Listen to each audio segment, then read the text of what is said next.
Paul percentage കൂടുമ്പോൾ B J പിക്ക് vote കൂടുന്നതാണ് അതിനർത്ഥം. B J പിക്ക് vote കൂടുന്നതുകൊണ്ടാണല്ലോ ഇവരുടെ ഭൂരിപക്ഷം കുറയുന്നത്. അപ്പോൾ സ്വാഭാവികമായും പോൾ പെർസെൻറ്റേജ് കുറയുമ്പോൾ അതിലൊന്നാമതായിട്ട് ഹിറ്റ് ചെയ്യുന്നത് ബി ജെ പിക്ക് ആയിരിക്കും. ബി ജെ പിയുടെ വോട്ട് കുറയും, അവർക്ക് ജയിക്കാനുള്ള വിന്നബിലിറ്റി കുറയുകയും ചെയ്യും. അവരുടെ വോട്ടുകളാണ് പോൾ ചെയ്യപ്പെടാതിരിക്കുന്നതെങ്കിൽ. ഉപതെരഞ്ഞെടുപ്പാണ് ഇതിൽ ആര് ജയിച്ചാലും സംസ്ഥാനത്തിൻ്റെ ഭരണം മാറാനൊന്നും പോകുന്നില്ല. പിന്നെ അപ്പോൾ ഒരു വോട്ടർ ഫാറ്റിക് സ്വാഭാവികമായിട്ടുണ്ടാവും. വോട്ട് ചെയ്യാൻ പോയിട്ടും കാര്യമൊന്നുമില്ലെന്ന് ആളുകൾക്ക് തോന്നിയേക്കാം, അങ്ങനെ സംഭവിക്കാം. അതുകൊണ്ടാണ് പ്രധാനമായും ഇപ്പോൾ ചേലക്കരയിലും പോൾ പെർസെൻറ്റേജ് കുറവായിരുന്നു. ഇപ്പോൾ നമ്മൾ ഇവിടെ സംസാരിക്കാൻ വരുന്ന സമയത്ത് തന്നെ 60% സംതിങ്ങേ ഉള്ളൂ. അവസാന തെരഞ്ഞെടുപ്പിൽ 75% പോളിംഗ് നടന്നതാണ് നിയമസഭയിൽ. അപ്പോൾ ഈ 60% എന്ന് പറഞ്ഞാൽ 3 മുന്നണികളെ സംബന്ധിച്ചും ആശങ്കാജനകമാണ് കാര്യങ്ങൾ. അതിൻ്റെ കാരണം എന്ന് വെച്ചാൽ ഒന്ന് ത്രികോണ മത്സരം ആയതുകൊണ്ട് തന്നെ പോൾ പെർസെൻറ്റേജ് പറയുമ്പോൾ സ്വാഭാവികമായിട്ടും ഒരു നെക്ക് ടു നെക്ക് പോരാട്ടം 3 മുന്നണികൾ തമ്മിലുണ്ടാവും. അത് മാർജിൻ കുറയ്ക്കും, വിജയത്തിൻ്റെ മാർജിൻ ഭൂരിപക്ഷം കുറയ്ക്കാനുള്ള സാധ്യതയുണ്ട്. പക്ഷേ ഇത് കൂടുതൽ ആശങ്കയുണ്ടാക്കുക എനിക്ക് തോന്നുന്നു ബി ജെ പിക്കാണെന്നാണ്. കാരണം ബി ജെ പിയെ സംബന്ധിച്ച് ബി ജെ പിയുടെ ഏറ്റവും വലിയ ആവലാതി എന്ന് പറയുന്നത് അവരുടെ വോട്ടുകൾ വേണ്ട വിധത്തിൽ പോൾ ചെയ്യപ്പെടുന്നില്ല എന്നുള്ളതാണ്. അവർ നേരിടുന്ന പ്രതിസന്ധി. അതുകൊണ്ടാണ് ഞങ്ങൾ ജയിക്കാത്തത് എന്ന് തുറന്ന് സമ്മതിക്കുന്ന ബി ജെ പി നേതാക്കളുണ്ട്. അവരുടെ വോട്ടുകൾ, അവർക്ക് കിട്ടേണ്ട വോട്ടുകൾ ഒരു തെരഞ്ഞെടുപ്പിലും കൃത്യമായി പോൾ ചെയ്യപ്പെടാറില്ല എന്നാണ് അവർ വാദിക്കുന്നത്. അപ്പോൾ RSS ആ മണ്ഡലത്തിൽ ഇറങ്ങി നന്നായിട്ട് പണിയെടുത്തിട്ടുണ്ട്. ആ പരമാവധി വോട്ടുകൾ പോൾ ചെയ്യിപ്പിക്കാൻ വേണ്ടി നന്നായിട്ട് അവർ പണിയെടുത്തിട്ടുണ്ട്. പക്ഷെ എന്നിട്ടും പോൾ പെർസെൻറ്റേജ് കൂടുന്നില്ല എന്നുള്ളത് ബി ജെ പിയെ ഒന്നാമതായി ആശങ്കയിലാക്കും.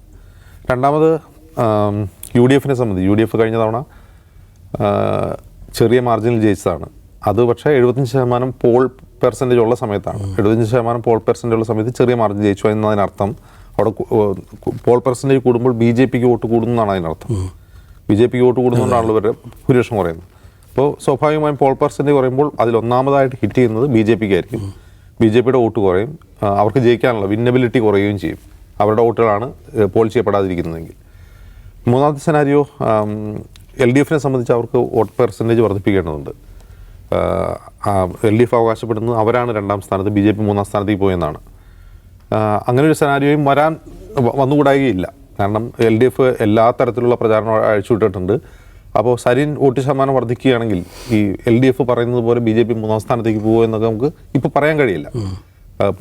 കുറേ വോട്ട് പോൾ ചെയ്യാതിരിക്കുകയും LDF കൂടുതൽ വോട്ട് പിടിക്കുകയും ചെയ്താൽ ബി ജെ പിയുടെ വോട്ട് ഗണ്യമായി കുറയും. അങ്ങനെ ഒരു സെനാരിയോയും സംഭവിക്കാം. പക്ഷേ ആദ്യം പറഞ്ഞ 2 കാര്യങ്ങൾ, ഒന്ന് UDF ജയിച്ചാലും അവരുടെ മാർജിൻ കുറയും, ബി ജെ പിയുടെ വിന്നിങ് സാധ്യത ഉറപ്പായും കുറയും. ഇപ്പോൾ 70%-ലേക്ക് മുകളിൽ പോയില്ല, 5% വോട്ടെങ്കിലും കുറഞ്ഞു കഴിഞ്ഞാൽ പോലും ഈ പ്രശ്നമാണ്.